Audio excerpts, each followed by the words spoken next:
Hello guys, welcome back to photographytamizha YouTube channel. இன்னைக்கு இந்த வீடியோல நம்ம எதை பத்தி பார்க்க போறோம்னா நீங்க ரீல்ஸ் எல்லாம் பார்த்துட்டு இருக்க வேற லெவல்ல செம்மையா சூப்பரா இருக்கிற ஸ்லோ மோஷன் வீடியோ வந்து எப்படி எடிட் பண்ணது அதுவும் ஃபோன்ல எப்படி எடிட் பண்ணது அப்படினா தெரிஞ்சுக்க போறோம். ஸ்லோ மோஷன் வீடியோ அப்படினா நீங்க மனசுல நினைக்கிற மாதிரி என்னோட நடந்த ஏனிலல அந்த மாதிரி வந்து ஸ்லோ மோஷன் கிடையாது.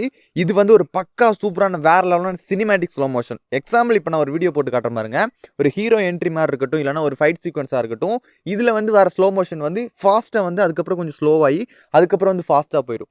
ஸோ இப்படி வந்து எப்படி ஸ்மூத்தான ஸ்லோ மோஷன் வந்து ஃபோனில் வந்து கேப்சர் பண்ணி அப்புறம் எடிட் பண்ணது அப்படின்னு தான் பார்க்க போகிறோம். ஸ்மூத்தான ஸ்லோ மோஷன் வந்து நம்ம ஷூட் பண்ணணும் அப்படின்னா ஃபோனில் ஷூட் பண்ணிங்க அப்படின்னா வந்து அதுக்கு வந்து வீடியோ வந்து ஸ்மூத்தாக எடுக்கணும். ஸோ வந்து வீடியோ வந்து ஸ்மூத்தாக எடுக்கணும் அப்படின்னா நம்ம ஃபோனில் வந்து வீடியோ ஷூட் பண்ணுவோம் பார்த்தீங்களா, அந்த இடத்துல வந்து ஃப்ரேம் பர் செகண்ட் அப்படின்னு ஒரு விஷயம் இருக்கும். FPS அப்படின்னு சொல்லுவாங்க. அது வந்து எப்படி செட் பண்ணோம் அப்படின்னா ஜஸ்ட் ஃபோன் கேமரா ஓப்பன் பண்ணிட்டீங்க அப்படின்னா இல்லைனா கூகுள் கேமராஸ் எல்லாம் ஓப்பன் பண்ணிட்டீங்க அப்படின்னா சிம்பிளாக வந்து அதில் FPS அப்படின்னு இருக்கும். செட்டிங்ஸில் கிளிக் பண்ணிங்க அப்படின்னா ஃப்ரேம் பர் செகண்ட் அப்படின்னு இருக்கும். அதில் வந்து 60 ஃப்ரேம் பர் செகண்ட் அப்படின்னு சூஸ் பண்ணி நீங்கள் வீடியோ எடுத்தீங்க அப்படின்னா சூப்பரான ஸ்லோ மோஷன் பண்ணலாம். தயவு செஞ்சு ஃபோனில் இருக்கிற ஸ்லோ மோஷன் அப்படின்னு இருக்க அந்த ஒரு ஆப்ஷன் இருக்குல்ல, அதை வந்து யூஸ் பண்ணாதீங்க. ஸோ இப்போ வந்து எப்படி வந்து அந்த ஸ்லோ மோஷன் செட்டிங்ஸ் வந்து செட் பண்ணுறது அப்படின்னு பாருங்கள். நம்ம ஃபோனில் கேமரா ஓப்பன் பண்ணால் ஃபஸ்ட்டு வந்து ஃபோட்டோ தான் காட்டும். ஆனால் வந்து பக்கத்துலேயே வீடியோ அப்படின்னு இருக்கும். அந்த வீடியோ கிளிக் பண்ணிட்டீங்க அப்படின்னா உங்களுக்கு இந்த இடத்துல மேலே ஒரு 3 புள்ளி காட்டும். நான் யூஸ் பண்ணுறது போக்கோ ஃபோன். ஸோ உங்களுக்கு வந்து இந்த 3 புள்ளி ரெட்மி அந்த மாதிரி சீரீஸ்லாம் காட்டும். ஸோ இந்த 3 புள்ளியை கிளிக் பண்ணிட்டீங்க அப்படின்னா இதில் வந்து உங்களுக்கு FPSன்னு கீழே எழுதிருக்கு பார்த்தீங்களா, இதில் வந்து 60 FPS அப்படின்றத வச்சுட்டு நீங்கள் வீடியோ எடுத்தீங்கன்னா உங்கள் வீடியோ வந்து ஸ்மூத்தாக இருக்கும். இப்படி எடுக்கிற தவிர தயவு செஞ்சு இந்த மோர் அப்படின்ற ஆப்ஷனில் இதுலேயே வந்து ஸ்லோ மோஷன் அப்படின்னு கொடுத்துருப்பானுங்க. தயவு செஞ்சு இந்த ஸ்லோ மோஷன் யூஸ் பண்ணி வீடியோ எடுக்காதீங்க. ரெண்டாவது விஷயம் என்னன்னு பார்த்தீங்கன்னா, நம்ம எடுக்கிற வீடியோ வந்து 60 FPSல வந்து எடுத்துட்டோம். அதுக்கு வந்து உங்களுக்கு ஒரு சூப்பரான ஆப் வேணும் அப்படின்னா டிஸ்கிரிப்ஷனில் வந்து கூகுள் கேமரா அப்படின்ற ஒரு ஆப்பை பற்றி போட்டிருக்கேன். அதில் வந்து சூப்பராக வீடியோஸ் எல்லாம் எடுக்க முடியும். டிஸ்கிரிப்ஷனில் கொஞ்சம் மொபைலில் வந்து சூப்பரான வீடியோ ஃபோட்டோஸ் எடுக்கக்கூடிய ஆப்ஸை பற்றிலாம் டீட்டெயிலான வீடியோஸ் இருக்குது. அதை வந்து செக் பண்ணிக்கோங்க. இனிமேல் தான் நம்ம எடிட்டிங்குள்ளே போகிறோம். எடிட்டிங்க்கு நான் யூஸ் பண்ணுற ஆப் என்னென்னு பார்த்தீங்கன்னா VN ஆப். இது வந்து ப்ளே ஸ்டோர்லேயே கிடைக்கும். ப்ளே ஸ்டோரில் போயிட்டு VN அப்படின்னு சர்ச் பண்ணிங்கனாலே உங்களுக்கு வந்து இந்த ஆப் வந்துடும். ஜஸ்ட் இன்ஸ்டால் பண்ணிக்கோங்க. இன்ஸ்டால் பண்ணிட்டீங்க அப்படின்னா எப்படி வந்து நம்ம ஸ்லோ மோஷன் வீடியோ எடிட் பண்ணுறது அப்படின்னு தெரிஞ்சுக்கலாம். VN ஆப்பை ஓப்பன் பண்ணிட்டோம் அப்படின்னா இன்டர்ஃபேஸ் இந்த மாதிரி தான் இருக்கும். டிஸ்கிரிப்ஷனில் VN ஆப்பை பற்றி ஃபுல்லாக ஒரு வீடியோ கொடுக்குறேன், மறக்காமல் செக் பண்ணிக்கோங்க. ஸோ இந்த ரெண்டாவதாக இருக்கிற அந்த ப்ளஸ் பட்டன் கொடுக்குறோம். இல்லை நியூ ப்ராஜெக்ட் அப்படின்னு செலக்ட் பண்ணி கொடுத்துட்டோம் அப்படின்னா டேரெக்டாக வந்து நம்மளோட வீடியோ வந்து என்ன ஆகும்னா நம்ம இதுக்குள்ளே போயிடும், இன்டர்னல் ஸ்டோரேஜுக்குள்ளே போயிடும். ஸோ இதில் வந்து நான் ஒரு வீடியோ வந்து நான் சூஸ் பண்ணி எடுத்துக்கிறேன். என்னோடய வீடியோஸ் வந்து அன்எடிட்டட் வீடியோஸ் நிறைய வீடியோஸ் வச்சுருக்கேன். ஸோ அதில் வந்து ஒரு வாக் பண்ணுற மாதிரி ஒரு வீடியோ வச்சுக்கிறேன். எங்கடா ஓகே, இந்த ஒரு வீடியோ செலக்ட் பண்ணி கொடுத்துக்கிறேன். செலக்ட் பண்ணதுக்கப்புறம் இந்த மாதிரி தான் இன்டர்ஃபேஸுக்கும் இதை நான் சேஞ்ச் பண்ணோம். அதுக்கு என்ன பண்ணோம், இந்த க்ரோப் அப்படின்னு இருக்கும். இந்த க்ரோப்பை கிளிக் பண்ணிட்டு இல்லை ரொட்டேட் கொடுத்தீங்க அப்படின்னா ரொட்டேட் ஆயிரும். ஸோ இப்போ என்ன பண்ண போகிறேன்னா ஜஸ்ட் இந்த வீடியோ வந்து ப்ளே பண்ணி பார்க்கலாம். நான் வந்து ப்ளே பண்ணி காட்டுறேன் பாருங்கள். இப்படி நடக்கிறது வந்து ஷேக்காக இருக்குது, அதெல்லாம் ஒன்றும் பண்ண முடியாது. ஸோ இப்படி நடக்கிறது வந்து இந்த சைடு ஆங்கிளில் இருக்குது. ஆனால் வந்து ஒரு மாதிரி கொலகொலான்னு இருக்கா. இதில் வந்து ஸ்மூத்தாக இருக்கிறதுனால 60 FPSல நான் வீடியோ எடுத்தனால தான் இந்த வீடியோ வந்து ஸ்மூத்தாக இருக்குது. இப்போ வந்து நம்ம ஸ்லோ மோஷன் போட போகிறோம்.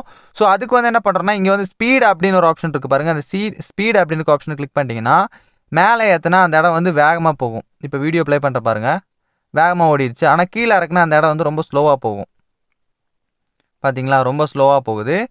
இப்படி வந்து மேனுவலாக வந்து உங்களுக்கு எடிட் பண்ண தெரில அப்படின்னா இங்கே வந்து கீழே வந்து ப்ரீசெட்ஸ் அப்படின்னு கொடுத்துருக்காங்க பாருங்கள். அதை கிளிக் பண்ணிட்டீங்க அப்படின்னு வச்சுக்கோங்களேன், உங்களுக்கு ஒரு எஃபெக்ட்ஸ் இருக்கும். ஸோ அவங்களே வந்து இன்பில்டாக கொடுத்துருக்காங்க பார்த்தீங்களா. அப்படி மோண்டேஜ் அப்படி நிறையா கொடுத்துருக்காங்க. இதெல்லாம் வந்து நீங்கள் இங்கே யூஸ் பண்ணிக்கோங்க. ஸோ இப்போ வந்து நம்ம மேனுவலாக வந்து செட் பண்ணலாம்.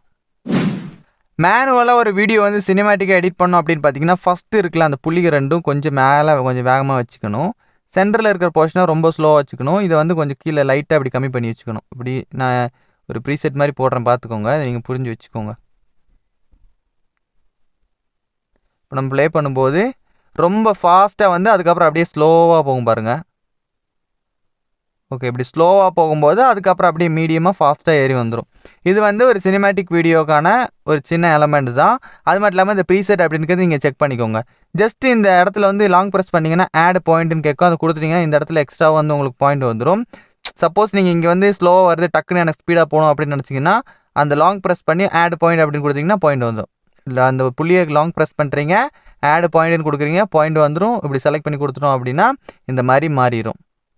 ஸ்லோ மோஷன் வீடியோ போடுறதுக்கு நம்ம வந்து 60 எஃப்பிஎஸ்ல வந்து வீடியோ எடுத்துட்டோம் ஒன்று. ரெண்டாவது வந்து ஸ்லோ மோஷன் வந்து எப்படி எடிட் பண்ணுறது அப்படின்னு தெரிஞ்சுட்டு, மூணாவது என்னன்னு பார்த்தீங்கன்னா அது வந்து எக்ஸ்போர்ட் பண்ணுறது. இப்போ நம்ம வந்து ஒரு வீடியோ எடுத்துட்டோம் அப்படின்னா அது எக்ஸ்போர்ட் பண்ணும்போது கரெக்டான செட்டிங்ஸ் வைக்கலன்னா அது வந்து ஸ்லோ மோஷனில் வந்து குவாலிட்டியாக வந்து இருக்காது, ஸ்மூத் குவாலிட்டியாக இருக்காது.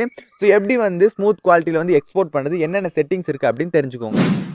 எக்ஸ்போர்ட் அப்படின்னு வரும்போது நம்ம 60 எஃப்பிஎஸ்ல எடுத்தனால 60 எஃப்பிஎஸ்ல எக்ஸ்போர்ட் பண்ணால் தான் நல்லாயிருக்கும். ஸோ எக்ஸ்போர்ட் அப்படின்னு கொடுத்துட்டு இதில் வந்து உங்களுக்கு ரெசல்யூஷன் கேட்கும். இதில் வந்து நீங்கள் 1080p இல்லைனா 720p கொடுத்துக்கோங்க. எஃப்பிஎஸ் அப்படின்னு கேட்குதுல, இதில் வந்து 60 எஃப்பிஎஸ் கொடுத்துக்கோங்க. அதே மாதிரி நீங்கள் வந்து இந்த பிட்ரேட் அப்படின்னு கீழே கேட்குறாங்க பார்த்தீங்களா, இந்த பிட்ரேட் அப்படின்றது எவ்வளோ வந்து ஹையாக இருக்கோ அதுக்கு ஏற்ற மாதிரி. இப்போ நம்ம 144 பிக்சலில் வீடியோ பார்க்குறோன்னு வச்சுக்கோங்களேன், அது ஹெச்டி மாதிரி கிளாரிட்டியாக இருக்கணும் அப்படின்னா இதுக்கு வந்து பிட்ரேட்டை வந்து நீங்கள் இன்க்ரீஸ் பண்ணி கொடுக்கணும். நீங்கள் எவ்வளோ பிட்ரேட் இன்க்ரீஸ் பண்ணி கொடுக்குறீங்களோ அதுக்கு ஏற்ற மாதிரி நீங்கள் லோ குவாலிட்டியில் வீடியோ பார்த்தாலும் நல்ல கிளாரிட்டியாகவே இருக்கும். இதெல்லாம் செட் பண்ணிட்டு டிக் பண்ணிட்டீங்க அப்படின்னா உங்களுக்கு வந்து வீடியோ வந்து இந்த மாதிரி ஓடிட்டு இருக்கும், ரெண்டரிங் ஆகும். ஸோ வீடியோ இப்படி கொஞ்சம் கொஞ்சமாக ரெண்டரிங் ஆகும். ரெண்டரிங் ஆனதுக்கப்புறம் என்ன ஆகும்னு கேட்டிங்கன்னா சேவ் ஆகாது. அதுக்கு பதில் சேவ் டு ஆல்பம்னு கொடுத்தீங்கன்னா உங்கள் வீடியோ வந்து சேவ் ஆயிரும். என்ன ஃப்ரெண்ட்ஸ், இந்த வீடியோவில் வந்து உங்களுக்கு கண்டிப்பாக ஒரு சூப்பரான வேறு லெவலான சினிமேட்டிக் ஸ்லோ மோஷன் வீடியோ வந்து எப்படி எடிட் பண்ணணும்னு தெரிஞ்சிருக்கும். நம்ம சேனல் பிடிச்சிருந்தா மறக்காமல் சப்ஸ்கிரைப் பண்ணிடுங்க. இந்த வீடியோ பிடிச்சிருந்தா லைக் பண்ணுங்கள். இதே மாதிரி வேறு ஏதாவது டிப்ஸ் உங்களுக்கு வேணும்னா மறக்காமல் கமெண்ட் பண்ணுங்கள். நான் நெக்ஸ்ட் வீடியோவில் வந்து உங்களுக்கு வந்து அதை வந்து சொல்லித்தரேன். ஸோ மறக்காமல் சப்ஸ்கிரைப் பண்ணிடுங்க, ஃபாலோ பண்ணிடுங்க. என்னோட இன்ஸ்டாகிராம் ஐடி கொடுக்குறேன், அதை ஃபாலோ பண்ணி வச்சுருங்க. ஃபோட்டோ போஸ்டர்ஸ் அப்புறம் இந்த மாதிரி சின்ன சின்ன டிப்ஸ் எல்லாம் கொடுக்குறேன். நெக்ஸ்ட் வீடியோவில் சந்திப்போம். Tata bye bye, see you.